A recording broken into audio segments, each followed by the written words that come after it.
Hi guys! In this tutorial, we'll explain and demonstrate how to create and use a white spot color and print it on dark colored media. A swatch and layer will be created in InDesign. This will be a one-pass process using only the white spot color. Alright, with our file open, we'll need to create that new swatch. Go to the color palette, click on the top right corner, and select New Swatch. We're going to name that new swatch White with a capital W. That way, the Pro C7100X will know exactly where to print the fifth color white. For color type, select Spot. For color mode, select CMYK. As for the color itself, we're going to select Solid Magenta to easily see where that white fifth color will print. If needed, the density of the white fifth color can be modified using the density slider. We're going to leave it at 100%. Currently in our layout, we have a black media base layer to help illustrate what the design will look like when finished. This won't be printed, and we'll turn it off prior to exporting our PDF. So at this point, we'll apply any areas of the layout that are white with fifth color white, including type and graphics.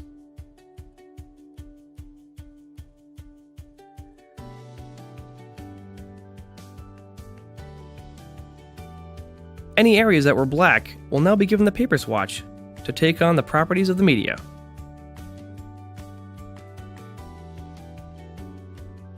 Now, since the graphic in the background is a linked file and cannot be modified within InDesign, we'll have to modify it in its native program, Illustrator.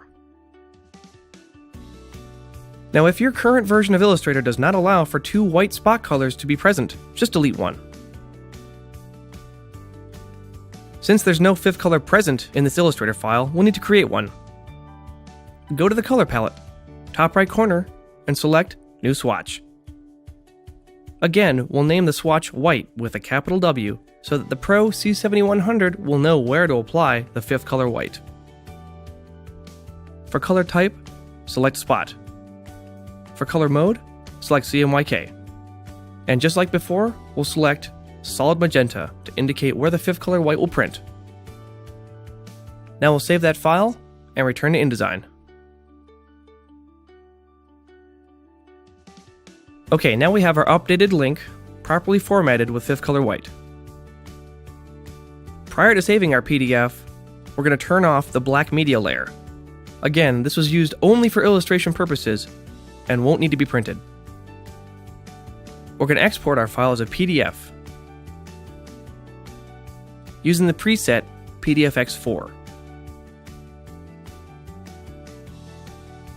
If needed, document crop marks and bleed settings can be added here.